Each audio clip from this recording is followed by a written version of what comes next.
হরে কৃষ্ণ, রাধে রাধে বন্ধুরা। তোমরা সবাই কেমন আছো? আশা করি সবাই খুব ভালো আছো। কৃষ্ণের কৃপায় এবং রাধারানীর কৃপায় আজকে কিন্তু আমি খুব খুব খুব ভালো আছি। আজকে আমার বৃন্দাবন ধামের ডে 1। তো আমরা কিন্তু যে ধর্মশালাটায় আছি এটা কিন্তু একদম গিরিরাজের চরণতলে অবস্থিত। তো আমি খুবই ভাগ্যবতী যে বৃন্দাবন ধামে এসে গিরিরাজের চরণ ছায়ায় থাকতে পেরেছি। তো দেখো, আমরা কিন্তু সকাল সকাল সবাই বেরিয়ে পড়েছি। এখানে যত সাফারির ভক্তবৃন্দ আছে সবার জন্য বাসের ব্যবস্থা করা হয়েছে। আর বাসে করে আজকে আমরা যাচ্ছি কৃষ্ণ বলরাম মন্দির, বৃন্দাবনে ইসকন কৃষ্ণ বলরাম মন্দির। তো দেখো, জয় সচিনন্দন কিন্তু ঘুমিয়ে পড়েছে, বাসে এসে প্রভুদের কোলে ছিল। তো এখন আমরা মন্দিরে যাব। তো চলো, তোমরা ভিডিওটা দেখতে থাকো। হরে কৃষ্ণ।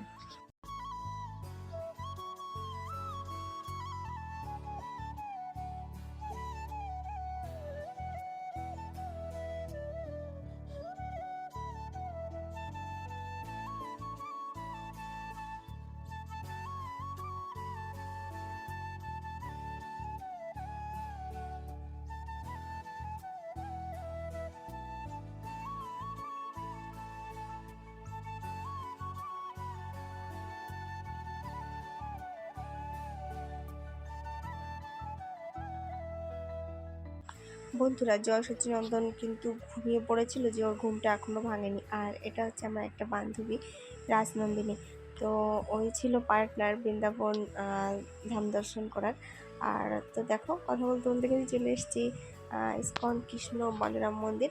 আর যেহেতু সাফারির সকল ভক্তবৃন্দ আমরা একসঙ্গে এসেছি, সে কারণে প্রচণ্ড মাত্রায় ভিড় ছিল। তো চলো, তোমরাও একটু কৃষ্ণ বলরাম, গৌরনীতা এবং রাধা মাধবকে দর্শন করে নাও। এরপর আমরা চলে যাবো ইসকন গোশালা, বৃন্দাবন ধামের।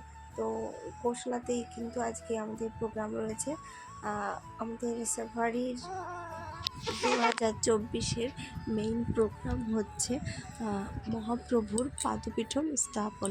তো আজকে সেই পাদপীঠমগুলো অভিষেক করা হবে। সেই অভিষেকটাও তোমাদের সঙ্গে একটুখানি আমি শেয়ার করব, তোমরা দেখতে পাবে। আসলে বৃন্দাবন ধামে মহাপ্রভু যে সকল স্থানে তার চরণ রেখেছেন আর কি, উনি পরিক্রমা করেছেন, যে সকল স্থানে মহাপ্রভুর চরণ চিহ্ন পড়েছে, তো সেই সকল স্থানগুলোতেই কিন্তু পাদপীঠম স্থাপন করা হবে। তো চলো, তোমরা দর্শন করো। আমরা কিন্তু চলে এসেছি ইসকন গোশালা, হরিপল। তো এখন বাজে আনুমানিক 9টা।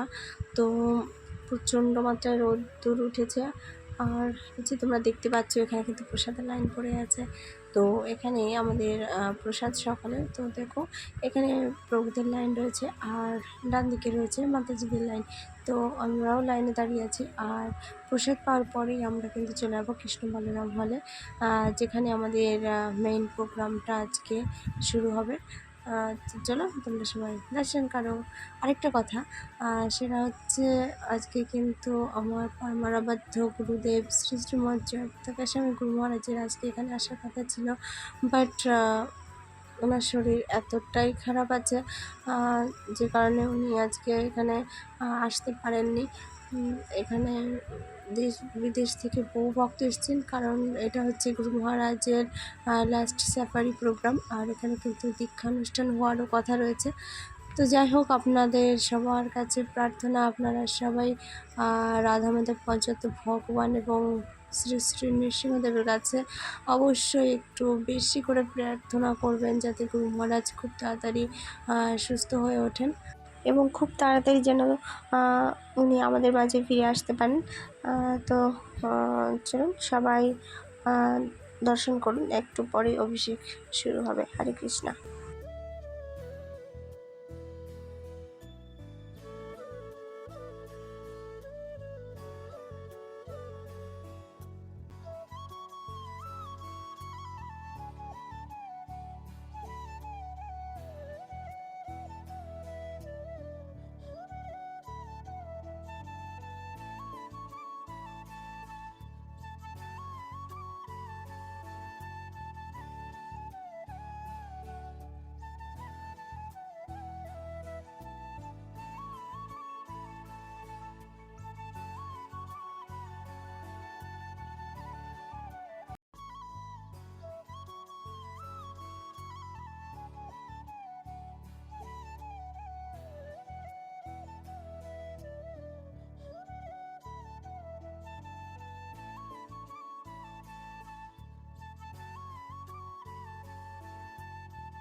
হরে কৃষ্ণ। তো প্রিয় বন্ধুরা, সাফারি প্রোগ্রামের এটাই হচ্ছে আজকে ফার্স্ট প্রোগ্রাম, ডে 1 প্রোগ্রাম।